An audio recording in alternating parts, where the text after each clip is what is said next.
भलाई करते रहिए बहते पानी की तरह, बुराई खुद ही किनारे लग जाएगी कचरे की तरह। नमस्कार, मैं संजय सेवा के सारथी के 22वें एपिसोड में आपके साथ फिर हाजिर हुआ हूं और आज हमारे साथ उपस्थित हैं नवयुवक वृंद क्लब संतोषी नगर के साधारण सचिव राजेश कुमार राय, जो कि पेशे से एक व्यवसायी हैं और लगभग 20 वर्ष से वह नवयुवक वृंद के साथ जुड़े हुए हैं और नवयुवक वृंद के साथ मिलकर अपने सेवा कार्यों को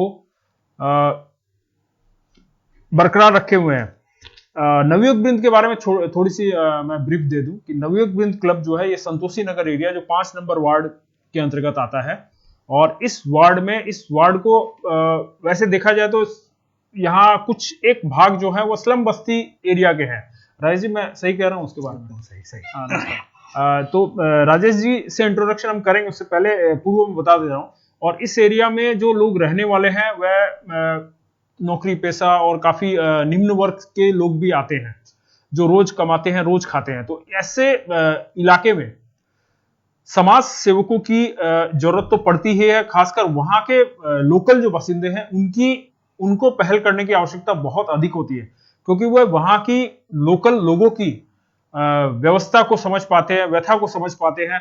तो ऐसे ही कुछ लोग हैं नवयुवक वृंद में, जिनमें लगभग 120 के आसपास सदस्य हैं जो नवयुवक वृंद को इस संस्था को चलाते हैं। और यह संस्था लगातार छठ पूजा के टाइम पे, छठ पूजा पर्व के पहले घाटों की सफाई का काम से लेकर हेल्थ चेकअप कैंप, उसके बाद आपको और भी कई जो कार्य है वो करते हैं। साथ साथ कोविड के टाइम पे इस संस्था का जो कार्य रहा है वह भी काफी सराहनीय रहा है।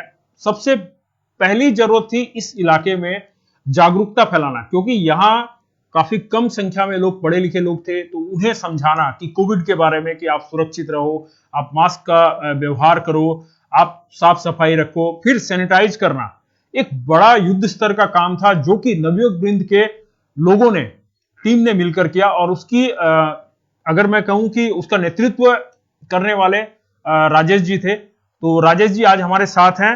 नमस्कार राजेश जी।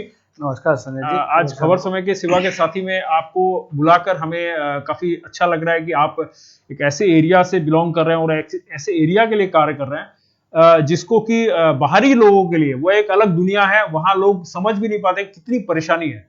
तो राजेश जी, सबसे पहले मैं आपसे यही जानना चाहूंगा कि आप कैसे जुड़े, 20 साल पहले आप कैसे इस नवयुवक वृंद से जुड़े? 2001 की बात है। उस दरमियान एक वार्ड में आग लग गई थी। तकरीबन 18 परिवार नुकसान हुआ था, 18 परिवार को नुकसान हुआ था। घर में काफ़ी जल उड़ गया था, घर सारे जल गए थे। तो उनको मैं देखा कि पहले तत्काल बच्चे लोग थे जो भूख से तर रहे थे, जो लोग भी आते आश्वासन दे के निकल जा रहे थे उस समय। तो मैं पहला प्राथमिकता कुछ लोगों को लेकर इकट्ठा हुआ और बोला कि पहले इनको मदद किया जाए, इनको पहले खाने पीने की व्यवस्था किया जाए। तो हम लोग चूड़ा जो सके ब्रेड वगैरह और खिचड़ी उचड़ी का व्यवस्था किए। फिर बाद में उस समय टी ट्रेड एसोसिएशन के तरफ से मदद मिला हमें कुछ, तो उनके यहाँ तिरपाल उरपाल का व्यवस्था कराया गया। उसके बाद काफ़ी लोग समाज सेवी लोग भी हेल्प किए, सुपरमार्केट से भी कुछ लोग हेल्प किए, तो कुछ लोग को कच्चे मकान बना के दिया गया। तो उस समय फिर हम लोग जो कुछ लोग युवा जुड़े थे ना, तो सोचे कुछ किया जाए। तो अपना क्लब बहुत पहले से अपना क्लब यहाँ चल रहा था। तो क्लब के कुछ सीनियर मेंबर ने हम लोगों को बोला कि तुम लोग बहुत अच्छा काम कर रहे हो, तुम लोग इस क्लब से जुड़ जाओ। तो हम लोग 2001 से क्लब से डायरेक्ट जुड़े और तकरीबन उस समय से किसी न किसी ये पे रहते हुए, पद पे रहते हुए आज तक सेवा दे रहे हैं। आप लगभग 10-11 वर्षों से लगातार साधारण सचिव के पोस्ट पर हैं। तो यह मुझे लगता है कहीं ना कहीं आपका कार्य है जो आपको लगातार इसी पोस्ट पर बरकरार रखे हुए, क्योंकि 120 मेंबर में से आप इस पोस्ट पर हैं। तो कहीं ना कहीं आपको एक माने वो है प्रेम तो मिल ही रहा है कहीं ना कहीं। इससे पहले हमारे धनंजय गुप्ता जी सचिव थे, अभी वो अध्यक्ष के पद पे है। उनके टाइम में स्वर्गीय अनिल सिंगल जी हमारे अध्यक्ष हुआ करते थे। उनके टाइम में श्री धनंजय गुप्ता जी सचिव हुआ करते थे और मैं असिस्टेंट सचिव के पदभार पे था। उसके बाद से ये हमारे मेंबरों का प्रेम है। बहुत से हमारे क्लब से लोग जुड़े हैं। लीगल एडवाइजर के तौर में श्री अत्रिदेव शर्मा जी हैं। आपका ही खबर से में एक हमारे अभी वाइस प्रेसिडेंट के पद पे श्री सोनी शर्मा जी हैं। सीए राजीव अग्रवाल जी हैं। डॉक्टर ब्रिजेश कुमार जी हैं हमारे स्वास्थ्य एडवाइजर, वो देते हैं। इसी तरह विजय साहनी जी अभी हमारे कोषाध्यक्ष है। छोटू पंडित है, मिथिलेश साहनी है, रोशन साहनी है, और ऐसे बहुत से अभी हमारे जो कमिटी का मेंबर जिनको नाम लिया, गौतम दास है, दीना राय है, बच्चू साहनी है। सो जो सबका मदद, सबका हेल्प मिलता है और सबका स्नेह और प्यार मिला, जिस वजह से आज हम इस जगह पे हैं और जितना सक रहे हैं सेवा दे रहे हैं। और इनके सहयोग के बिना कुछ नहीं है। ये अकेला चना कोई भाग नहीं पड़ सकता। सही बात है कि बिना संगठन में, बिना लोगों की मदद के आप कुछ कर नहीं पाओगे। हाँ ठीक है, आप में एक नेतृत्व क्षमता है, आप आगे बढ़कर कार्य कर रहे हो, वैसा नेतृत्व की आवश्यकता होती है, मगर अगर लोगों का सहयोग न रहे पूरी तरह से आपके साथ, तो आपके लिए कार्य करना तो असंभव है ही। मगर इन सब बातों को अगर दरकिनार करके भी हम सोचें तो 20 साल पूर्व आपकी उम्र क्या रही होगी उस समय? तकरीबन 23 साल की उम्र था। 23 साल की उम्र में यह जज्बा आना कि हमें समाज सेवा करना है, हमें लोगों की मदद करना है, यह देखिए एक बड़ी बात है कि उस वक्त में आपने ये चुना कि नहीं, मुझे समाज सेवा करना है व्यवसाय के साथ में। और आप एक साधारण परिवार से आते हैं, निम्न वर्गीय परिवार से आते हैं, तो अपने परिवार का भरण पोषण करना और साथ साथ समाज सेवा के लिए भी आगे आना, तो यह कहीं ना कहीं बात छोटी बात नहीं है। इसीलिए हमने आज आपको सेवा के सारथी के लिए चुना है, क्योंकि कुछ लोग ही होते हैं जो कुछ कर पाते हैं। मगर अब बात करते हैं राइस जी द्वारा चलाए जा रहे सेवा कार्यों की, माने इनके द्वारा नहीं, इनके क्लब के द्वारा चलाए जा रहे सेवा कार्यों की। इसमें जो मुख्यतः है मां संतोषी घाट छठ पूजा सेवा समिति। और मैं आपको बता दूं दर्शकों की, संतोषी नगर का जो घाट है, मां संतोषी घाट जो है, वह काफी पॉपुलर है सिलीगुड़ी के अंदर, शहर के अंदर। जो लोग जानते हैं उन्हें पता है कि काफी अच्छी तरह से ये व्यवस्था करते हैं। हर साल इनका जो कार्य रहा है वह अभूतपूर्व रहा है, लोगों ने देखा है। उस कारण से इनको काफी सपोर्ट भी मिलता है उसकी साज सज्जा के लिए। वहां तरह तरह के सांस्कृतिक प्रोग्राम करते हैं। भीड़ भी बहुत होती है, माने असंख्य भीड़ होती है। वहां एक ब्रिज बनाया जाता है, अस्थायी एक पुल बनाया जाता है, जिसके द्वारा लोग इस पार से उस पार तक जाते हैं। और दूसरे छोर में, नदी के दूसरे पार, उस छठ पूजा के दौरान अगर आप उस नदी का रूप देखेंगे तो आप खुद अचंभित हो जाएंगे कि वह पूरी तरह से एक पार्क में तब्दील हो जाता है। मतलब यह रेगिस्तान में, आपको अगर यूं कहूं शब्दों में कि रेगिस्तान में अगर आप जलाशय देख पा रहे हैं तो उस तरह का ये बना देते हैं कि उसका रूप स्वरूप बदल जाता है।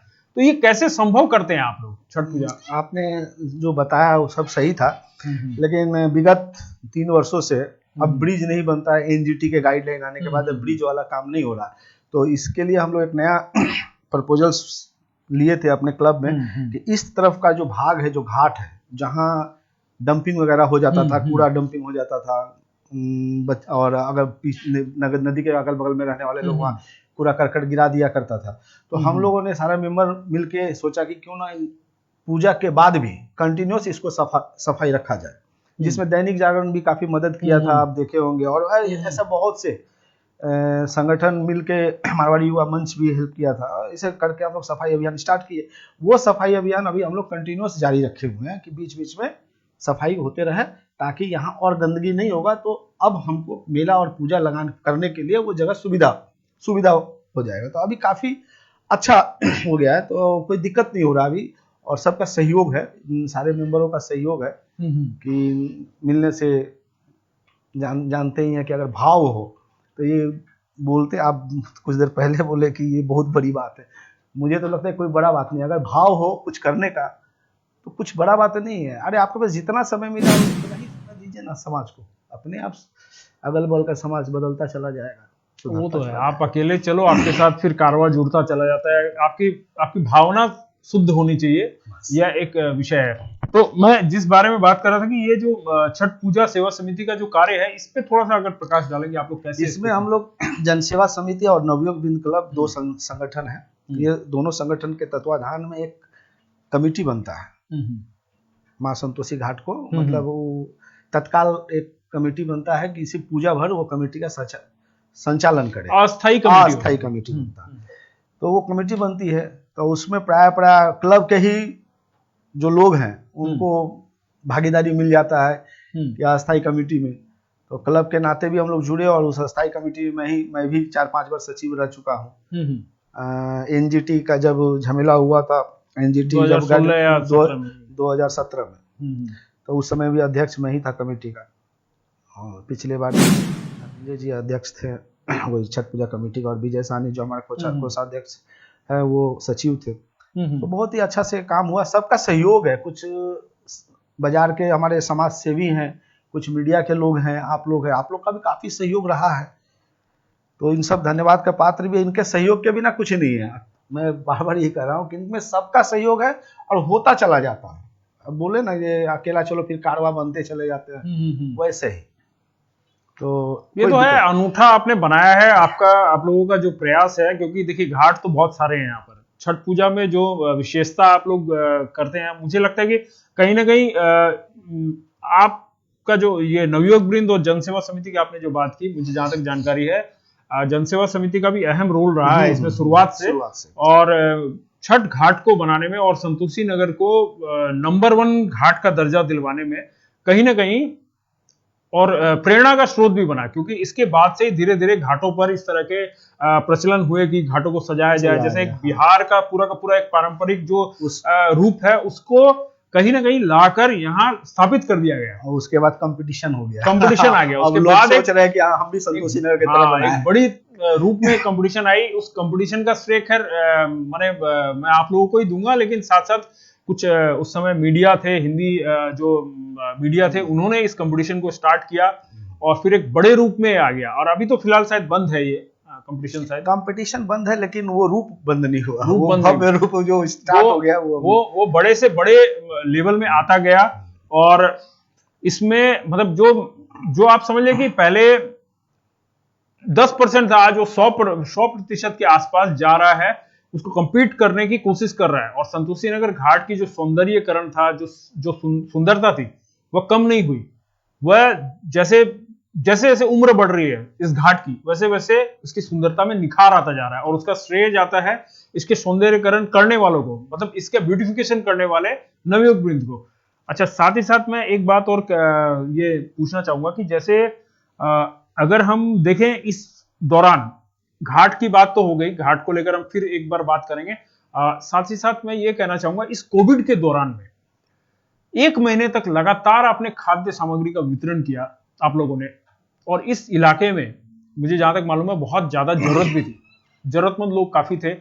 क्योंकि और जो इलाके हैं, जो वार्ड है एरिया के अपने एसएमसी के अंदर में आते हैं, उनसे ज्यादा, सबसे ज्यादा 5 नंबर 4 नंबर के आसपास के जो नदी के तटीय स्तर के जो इलाके हैं, उनमें बहुत ज्यादा परेशानी थी, उनमें बहुत ज्यादा जरूरत थी। तो लगातार 1 महीने आपने कैसे संभव किया, इस खाद्य सामग्री का वितरण का कैसे जिम्मा लिया और कैसे संभव किया इसको? इसमें भी कुछ बाजार के लोगों का खाद्य सामग्री, मतलब अब सारा तो हम लोग व्यवस्था नहीं कर पा रहे थे, तो इसमें भी कुछ बाजार के लोगों ने मदद किया।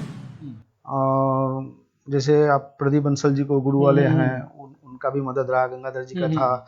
ऐसा बहुत से लोग हैं, अनिल अग्रवाल जी हैं, मतलब बहुत से लोग हैं जिनका अपने क्लब के प्रति उनको विश्वास था कि ना ये लोग जो पहुंचा रहे हैं, डोर टू डोर खाद्य सामग्री पहुंचा दे रहे हैं, तो उनको विश्वास था, तो वो लोग हमें मदद करते थे। कुछ हमारे मोहल्ले के लोग भी थे जो आगे बढ़ चढ़ कर, हमारे मेंबर्स थे बहुत, जो जितना सका, कोई 10 बोरा, कोई 5 बोरा, कोई 20 बोरा चावल ऐसे करके इकट्ठा किया, फिर सब बांटा गया, क्लब के नेतृत्व में बांटा गया। तो ये तकरीबन इजीली चल गया। और मतलब कहे तो मतलब जब हम लोगों ने ये बीरा उठा लिया, तो फिर सामान कहाँ से आ रहा है और कैसे डिस्ट्रीब्यूट हो रहा है, इसमें कुछ पता ही नहीं चला। आते गए लोग, यहाँ भी हम लोग डिस्ट्रीब्यूट किए, कुछ विवेकानंद रोड में भी हम लोग डिस्ट्रीब्यूट किए, कुछ अदर्स तुलसी नगर उस तरफ भी जाके, मतलब अपने वार्ड के क्षेत्र के बाहर भी जाकर हम लोग कुछ वहाँ भी डिस्ट्रीब्यूट किए। और यहाँ लोकल प्रशासन, हमारे पुलिस प्रशासन के मदद से कोविड के दरमियान हम लोग जागरूक अभियान निकाले, डोर टू डोर लोगों को समझाना कि भाई मास्क का सेवन करें, सोशल डिस्टेंस मेंटेन करें। बाहर नहीं आए लॉकडाउन के दौरान। ये सब इस तरह का काफ़ी जागरूक अभियान निकाले, जिसके वजह से वार्ड में कोई ज़्यादा बड़ा विपत्ति नहीं आया। आपने ठीक कहा, जागरूकता, मैंने पहले भी कहा कि जागरूकता का जो विषय था वो सबसे ज्यादा जरूरी था वार्ड में। तो आपको माने कौन सा कार्य ज्यादा माने सरल लगा, खाद्य सामग्री का वितरण या जागरूकता फैलाने का? नहीं, सरल काम तो खाद्य सामग्री वितरण था, लेकिन जागरूकता बहुत बड़ा बात है, क्योंकि अगर लेके आके कहीं बांट देना ये तो बहुत इजी था, लेकिन लोगों को समझा लेना बहुत बड़ी बात था। और वो अगर समझ गए तो हम लोग जीत गए। अगर वो सामने वाला अगर समझ जाता तो उनको खाने का भी व्यवस्था मिल जाएगा। लेकिन इस बीमारी से लड़ने के लिए हम लोग को जो समझना था और जो समझाना था, ये बहुत बड़ा बात था। दर्शकों, मैं आपको एक बात बता देता हूँ कि इनका जो समझाने वाली जो बात थी, जो जागरूकता फैलाने वाली बात थी, वह उसमें कहीं ना कहीं नवयुवक वृंद के सफलता दिखाई तो दे रही है उस वार्ड में, क्योंकि उस इलाके में मैं खुद उस इलाके को देखता हूं, उस इलाके का बाशिंदा हूं, मेरा भी घर उधर ही पड़ता है। मैंने देखा है कि जागरूकता कहीं ना कहीं इनका सफल हुआ है, अभियान तो कहीं ना कहीं सफल हुआ है, इनकी कोशिशें रंग लाई। वरना उस इलाके में एक विस्फोट होने की संभावना से इनकार नहीं किया जा सकता था, क्योंकि वह इलाका बहुत बड़ा और काफी कंजेस्टेड एरिया माना जाता है। तो उस इलाके में जिस तरह का नवयुवक वृंद सहित और भी बहुत सारी संस्थाएं थी, खाली इनका अकेला नहीं था प्रयास, वहां के लोग काफी जागरूक होकर एक दूसरे को बताने की कोशिश कर रहे थे। कुछ लोग ऐसे थे जो अनायासी अनावश्यक कार्यों से भी बाहर आ जाते थे, सड़कों पर घूमते थे, लेकिन लोगों में कुछ लोग ऐसे भी थे जो आकर उनको समझाते थे और उनको प्रयास करते थे कि वो समझे इन चीजों को, कि मास्क का व्यावहारिकता क्या है, आपको कैसे रहना है, आपको सैनिटाइज करके रहना है, आपको अनावश्यक घर से बाहर नहीं निकलना है। इन सब कारणों से फिर वहां यह स्थिति उत्पन्न नहीं हुई। वरना एक समय ऐसा था जैसे लग रहा था कि अचानक विस्फोट होगा और एक बड़ी मात्रा में वहां परेशानी खड़ी होगी। तो राजेश जी, ये मैं समझ रहा हूं इन चीजों को कि आप लोगों ने कितने बड़े स्तर पे किया और कर पाए, और सफलता भी मिली आपको। कहीं ना कहीं, पूरी सफलता नहीं कह सकता हूं, लेकिन कहीं ना कहीं है। तो ये जागरूकता अभियान क्या कंटिन्यू जारी है आप लोगों का? अभी तो अभी कुछ दिन पहले ही हम लोगों ने ये किया था, जब लॉकडाउन चल रहा था। तो लॉकडाउन के बाद तो अभी ऐसा कोई प्रोग्राम नहीं लिया गया है जागरूकता अभियान के तहत, लेकिन दिसंबर में ब्लड डोनेशन कैंप करने का प्रोग्राम है। इच्छा है कि दिसंबर तक ब्लड डोनेशन एक कैंप हम लोग करें, और कि कोविड के महामारी में काफ़ी ब्लड की कमियां हैं, तो इसको कुछ न कुछ हर आदमी को आगे आना चाहिए, ये करना चाहिए। अभी इसी मुहिम में हम लोग लगे हुए हैं। और ये लगातार जो वहां पर मैं देखता हूँ, स्वास्थ्य संबंधी भी परेशानियां काफी हैं, काफी जरूरतमंद लोग हैं। तो स्वास्थ्य संबंधित सेवाओं के बारे में भी आप लोग कुछ कर रहे हैं, परमानेंट कुछ सोच रहे हैं? परमानेंट आईपीपी सेंटर का एक डिमांड था, जो कि अभी तो नूतन पाड़ा में हो गया है। हम लोग सोच रहे थे कि अपने क्लब में एक आईपीपी सेंटर करे परमानेंट, जो यहाँ स्लम एरिया जो नीचे के लोग हैं उनको स्वास्थ्य लाभ मिल सके। लेकिन अभी वो हो नहीं पाया है। इच्छा है, क्लब भवन तैयार हो रहा है, तो उसके बाद हम लोग ये अपने तो एक और फ्री में शिक्षा देने का जो चल रहा था, कोचिंग सेंटर वगैरह। हाँ, इसके बारे में मैं पूछना चाहूंगा, ये फ्री शिक्षा का आप लोग का वहाँ कुछ चल रहा है, इसको थोड़ा सा कोचिंग सेंटर एक चल रहा था, जिसमें हमारे राजीव अग्रवाल सीए जो है अभी, उनके प्रयास से चला था, जिसमें नलिनी सिंह के द्वारा एक प्रोग्राम भी चला था, दूरदर्शन पे एक डॉक्यूमेंट्री भी चला था अपना, इसके लिए उसके लिए भी हमें अवार्ड से नवाजा गया था उस समय में, कि हम लोग क्लास 10 और 12 को फ्री शिक्षा मतलब कोचिंग दे सके। तो आगे भी एक ये योजना है, परिकल्पना है। ये भवन अभी तैयार हो जा रहा है, भवन बन रहा है, थोड़ा सा काम बच गया है, वो हो जाता है। तो ये सब परिकल्पना को चेष्टा है कि ये सब परिकल्पना को पूरा करें। उस इलाके में जो सब, इसके अलावा जो बड़ी समस्या जो आपसे अभी बात होके मुझे याद आया कि उस इलाके में जागरूकता के साथ साथ शिक्षा का भी बहुत माने जरूरत है, एक बहुत बड़ा पार्ट है। तो उसके लिए जैसे आप लोग कार्य कर रहे हैं, तो उसके लिए कोई ऐसे सरकार से आप लोगों ने बात की है, या काउंसिलर से, या फिर लोकल प्रशासन से, अथॉरिटी से, कि यहाँ कुछ शिक्षा को लेके, कोई स्कूल्स को लेके ऐसा कुछ किया जाए? इस पे एक बात चल रहा है, मौनी बाबा मंदिर में एक स्कूल की बात चल रहा है, उसमें प्रयासरत है काउंसिलर, लोकल काउंसिलर का भी हेल्प है, उसमें प्रयासरत है कि शायद बहुत जल्द वहाँ एक स्कूल हो जाए। तो अगर हो जाने से वार्ड का बहुत सी समस्या खत्म हो जाएगा। ये क्योंकि आसपास में एक हिंदी हाई स्कूल है और सब हिंदी बच्चे, और वहाँ थोड़ा सा अभी जिस हिसाब से मतलब वो अकेला स्कूल में इतना लोड नहीं हो पा रहा है। अगर यहाँ एक स्कूल हो जाए, अभी कितने स्कूल है उस इलाके में? इस इलाके में तो इसे छोटे छोटे प्राइवेट 3-4 स्कूल है, नहीं, लेकिन सरकारी स्कूल? सरकारी स्कूल तो अभी एक ही है जो कि 5 नंबर वार्ड में आता है। एक है नूतनपाड़ा में, तो एक स्कूल नूतनपाड़ा में भी है, 2 स्कूल है अभी। कितनी है उस इलाके की जनसंख्या कितनी है? जनसंख्या देखिए, वोटर तो 11,000 समथिंग है। हाँ, 11,000 हाँ, लेकिन अगर पॉपुलेशन की बात करेंगे तो अबव 35,000। 35,000 मतलब उसमें वोटर नॉन वोटर दोनों मिला के, तो काफी बड़ी जनसंख्या है इलाके की। वहाँ और क्या मतलब आप लोग कार्य किस क्षेत्र में परिकल्पना कर रहे हैं? और जो बहुत सारे कार्य हैं, जैसे वहाँ सफाई को लेकर, ड्रेनेज की व्यवस्था को लेकर आप लोग क्या वो लोकल स्तर पे आप लोग कुछ कर रहे हैं वहाँ पर? लोकल स्तर पे तो वही अपने घर घर जाके यही जागरूक करना कि लोग भाई ये गंदगी ना करें। गंदगी हम लोग कम फैलाएंगे तो हम लोग फैलाएंगे तो साफ हमें ही करना पड़ेगा। तो अगर हम लोग गंदगी ही ना फैलाए तो साफ ऐसे ही रहेगा। ये प्रकल्प में चल रहा है, इसमें तकरीबन अच्छा ही रंग ला रहा है। वो उतना समस्या नहीं रहा जिस हिसाब से पहले था। पहले के मुकाबले में काफी कम हुआ है। बहुत कम हुआ है समस्या, और अब लोग भी जागरूक हो गए हैं, लोग समझ रहे हैं, कोऑपरेट भी कर रहे हैं हमें अब। और आने वाले जनरेशन तो अब शिक्षित लोग आ रहे हैं, अब दिक्कत नहीं है। जो अभी विगत हम लोग 20-30 साल पहले जो देखे हैं, अब वो 20-30 साल पहले के जो बच्चे बड़े हो गए। समय था जब बहुत ज्यादा वहाँ परेशानियां थी, बहुत सारी परेशानियां थी, मतलब लाइट्स को लेके बोलिए या सड़कों को लेके बोलिए। अभी तो सड़कें काफी हद तक बन चुकी है। बहुत सारे एरियाज है जहाँ सड़कों की जो समस्या थी या नालों की ड्रेनेज की जो प्रॉब्लम थी वो काफी हद तक हल हुई है। घाट की भी समस्या, घाट की समस्या है। एक पक्कीकरण घाट का डिमांड किया हुआ है। जितना जल्दी कुछ पहले काम भी स्टार्ट हुआ था, लेकिन अभी वो कंप्लीट नहीं हो पाया बारिश के चक्कर में। तो वो अगर हो जाने से और ज़्यादा सुविधा हो जाता, हम लोग का घाट बन जाए, पक्कीकरण घाट हो जाए, उसमें भी काफ़ी लोगों का सहयोग रहा है। जैसे तपन झा है, पृथ्वीराज शाह है, महिपाल नाथ प्रसाद है, मनोज गुप्ता, ये सब लोग लगे रहते हैं साफ सफाई में, और घाट के सौंदर्यीकरण में भी ये लोग का काफ़ी हेल्प रहता है। अब एक बड़ा समस्या ये है कि नदी के जो साइड में कुछ लोग हैं जो मतलब हाँ नहीं सुअर वगैरह पाल के रखे हैं।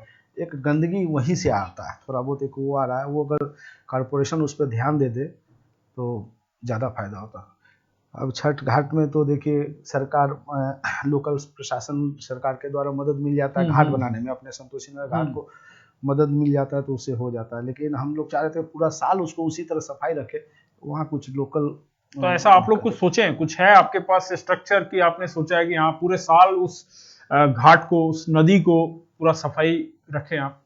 ऐसा तब मतलब सोचा तो गया है कि ये उसको सफा रखा जाए, और हम लोग वो करते भी हैं। हर साप्ताहिक या 15 दिन पे बीच बीच में जाके हम लोग साफ सफाई अभियान चलाते हैं। लेकिन सबसे बड़ा बात है कि कुछ ऐसे भी लोग हैं जो दिक्कत कर देता है, मतलब नहीं समझते, सुअर वगैरह पाल के रखे हैं, वो खुला जानवर वगैरह छोड़ देते हैं, तो पूरा जो इकट्ठा हुआ है वो गंदगी और फैला देता है। इस सब पे अगर थोड़ा कंट्रोल लोकल, अगर कारपोरेशन अगर थोड़ा इस पर ध्यान दे तो और वार्ड को साफ किया जा सकता है। दर्शकों मैं बता दूं कि उस वार्ड में, उस इलाके में जो प्रशासन जिस स्तर पे काम करता है उसके पैरेलल नवयुवक वृंद का कार्य भी चलता रहता है, क्योंकि हर समस्या तकलीफों में ये क्लब नाम सुनकर आपको लग रहा होगा कि ये कोई एक स्पोर्ट्स का या कोई इलाके का कोई एक क्लब है जहां लोग खेलते हैं, कैरम खेलते हैं, इस तरह का नहीं है।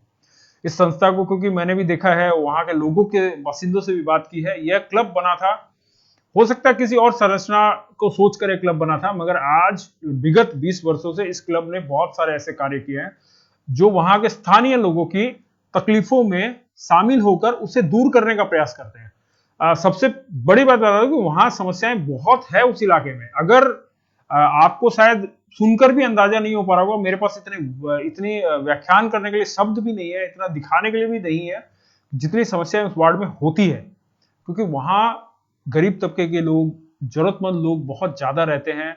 ऐसे लोगों की संख्या अधिक है। फिलहाल उस इलाके को काफी स्तर में सुधारा जा चुका है, वहां सड़कें पक्की हो गई हैं, वहां लाइटें हैं, वहां बड़े बड़े मकान भी बन चुके हैं, लेकिन फिर भी उन मकानों की पीछे एक ऐसी भी व्यथा है, एक ऐसी भी दर्द है जिसको नवयुवक वृंद के लोग अपने तरफ से देखते हैं और उनकी हर समस्या में जाते हैं, चाहे छोटी मोटी शादी की बात हो या आपसी झमेला हो या इलाके की कोई भी परेशानी हो, केस मुकदमा, हर चीज में ये लोग जाते हैं। तो इनका एक बड़ा रोल वहां रहता है प्रशासन के साथ पैरेलल काम करने का।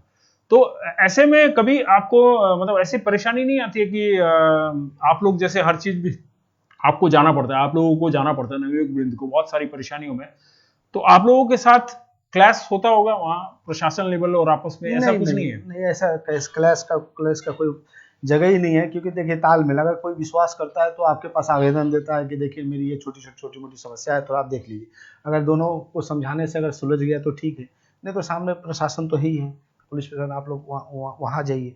वहाँ अगर उनको वहाँ किसी तरह का दिक्कत होता है या समझ में दिक्कत होता है तो हम लोग जाके प्रशासन से मतलब विश्वास आप लोगों के ऊपर पूरा है, इसीलिए लोग आप लोगों के पास आते हैं कि भाई हमारी समस्या ये है, क्योंकि आप लोग जन सेवा का कार्य कर रहे हैं, लगातार आपका चल रहा है। तो इसके अलावा अगर आप कोई संदेश देना चाहते हो अगर हमारे माध्यम से, क्योंकि हमारे वार्ड के लोग भी या इलाके के लोग भी आपको देख रहे होंगे। संदेश तो यही है कि जो भी लोग हैं, हर आदमी को अपना काम है और परिवार का बोझ भी रहता है कि उनको भरण पोषण करते हुए भी अगर जितना भी समय मिले थोड़ा थोड़ा अपने इर्द गिर्द अगल बगल समाज में अगर कुछ मदद पहुंचा सकते हैं या कुछ हेल्प कर सकते हैं, तन मन धन ये 3 चीज ही लगता है समाज सेवा करने के लिए। तो यथाशक्ति अगर जो आदमी अपना समय निकाल के कोई समय दे दिया, कोई धन दे दिया, कोई तन दे दिया, इस हिसाब से अगर अपने अगल बगल के माहौल को अगर सुधारने का कोशिश करेगा, सुधार ले। तो अगर जागरूकता की बात करें तो जागरूकता के बारे में आप क्या कहना चाहोगे? वहाँ के जो नवयुवक हैं, वहाँ के जो लोग हैं, वहाँ के जो राजनीतिक दल हैं या जो आम लोग हैं वहाँ पर जो निवासी है, वो कैसे इसको मेंटेन कर सकते हैं? जागरूकता के तहत में तो यही है कि अभी देखिए कोविड का समय है, लोगों से हम आह्वान करेंगे कि जितना ज़्यादा से ज़्यादा हो ब्लड डोनेट करें, किसी भी माध्यम से हो या किसी भी बैनर पे हो, कोई ज़रूरी नहीं है कि हमारा ये बैनर लगेगा तो वही देना, किसी भी बैनर हो, कोई भी बैनर हो, कोई भी दल हो, कोई भी रंग हो, लेकिन ब्लड डोनेट करते रहें, एक ये बड़ा मैसेज है।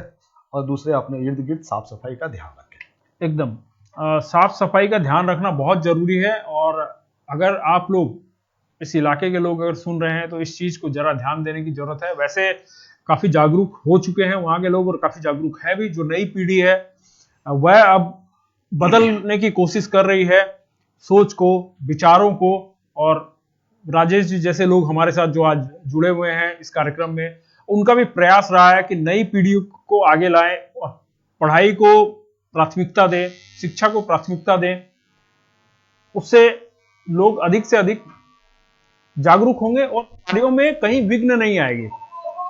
और इनका सबसे बड़ा जो प्रयास है नवयुवक वृंद का। अच्छा, नवयुवक वृंद में आपको अगर मैं एक बात पूछूं कि आपके इस पूरे नवयुवक वृंद के पीछे एक बड़ी सोच रखने वाला इंसान कौन है जो आप लोगों को सबसे ज्यादा सपोर्ट देता है, इस क्लब का सदस्य? ऐसे तो बहुत से हैं, लेकिन विशेष में धनंजय जी हैं, जो हमारे, हाँ वो धनंजय जी हैं जो काफी सोच हमारे क्लब के लिए रखते हैं। अतुल देव शर्मा जी हैं, महिपाल नाथ प्रसाद हैं, एक तपन झा है, पृथ्वीराज शाह है, विजय साहनी है, ऐसे है 8-10 लोग जो विशेष ध्यान रखते हैं और सोच है। तो इसमें अगर मेरे तरफ से किसी को श्रेय जाता है तो धनंजय भैया को भी जाता है, और इन जितने नाम मैंने लिया इन सबका सहयोग है, और साथ ही टोटल 120 मेंबर का ही सहयोग है, क्योंकि बिना सहयोग से कुछ नहीं होने वाला। और आशा करते हैं कि ये लोग इसी तरह सहयोग रखें कि वो जो थोड़ा सा अधूरा पड़ा है, ये कोविड के वजह से हमारा क्लब बिल्डिंग अधूरा पड़ गया, उसको कंप्लीट कर ले। और जो प्रकल्प है हम लोगों का सोचा हुआ शिक्षा के क्षेत्र में और स्वास्थ्य के क्षेत्र में 2 योजनाएं अपना है, तो उसको पूरा कर पाए। राजेश जी, हमारा क्योंकि समय का भी हमें समय सीमा का ध्यान रखना पड़ता है और फिलहाल हम एकदम नजदीक पहुंच चुके हैं, तो दर्शकों मैं यही कहूंगा, सेवा के सारथी में आज जो हमारे साथ उपस्थित हुए राजेश जी, यह नवयुवक वृंद क्लब के को बखूबी 10-11 वर्षों से संचालित कर रहे हैं, सचिव के पद पर हैं, और इस इलाके में जितने भी समस्या है उनसे डट कर मुकाबला करते हैं और लगे रहते हैं, डटे रहते हैं। इस क्लब का जो 120 सदस्य जो इस क्लब में है वह सारे इनको भरपूर सहयोग देते हैं, तभी 11 सालों से इस पद पर हैं और इन पेंडेमिक के टाइम में भी इन्होंने भरपूर कार्य किया है। तो आज हम इस सेवा के सारथी में इनको पाकर हमें ऐसा लग रहा है कि हम कहीं ना कहीं एक और जो कड़ी को जोड़ पाए हैं सेवा के सारथी की, और सेवा कार्यों को दिखाने में सक्षम है, जो कि प्रेरणा आपको देंगे। और इसके बाद हम फिर अगले अंक में आपको नए सेवा के सारथी से मिलाएंगे। आखिरी 2 मिनट के लिए अगर आप कुछ संदेश देना चाहते हो, तो अगर दर्शकों को कुछ कहना चाहते हो हमारे इस कार्यक्रम के बारे में, या फिर आप स्पेशली कुछ कहना चाहते हो, कोई भी संदेश। खबर समय को, सबसे पहले तो खबर समय को बहुत बहुत धन्यवाद कि आप लोग सेवा के सारथी इस तरह का प्रोग्राम लेके चल रहे हैं। लोगों में मैसेज जा रहा है, अच्छा मैसेज जा रहा है कि सामने आना चाहिए। और यूथ को तो मैं कहता हूं कि जितने यूथ हैं उनको सामने आना चाहिए। स्वास्थ्य और शिक्षा पे ध्यान देते हुए स्वास्थ्य और शिक्षा पे ही ज़्यादा ध्यान दें, तो इससे अपने इलाका ही नहीं बल्कि हम लोग भारत की तस्वीर भी बदल देंगे। सही कहा राजेश जी ने। और कार्यक्रम के अंत में मैं कह दूं कि वो बड़ी बात इन्होंने कही है कि हम भारत की तस्वीर बदल देंगे अगर हम जागरूक होंगे, और अगर हम एक पढ़ी लिखी नई पीढ़ी को हम ला पाए, जितना ज्यादा से ज्यादा जागरूक कर पाए, जितने ज्यादा से ज्यादा संस्कारी लोग, जितने ज्यादा से ज्यादा पढ़े लिखे लोग ला पाए, यूथ को आगे करना, यूथ को आगे करना बड़ी बात है। इन सब बातों के साथ ही आज के सेवा के सारथी का हम इस 22वें एपिसोड का विराम लेंगे, और हम चाहेंगे कि आप यूं ही इस कार्यक्रम को अपना स्नेह देते रहें।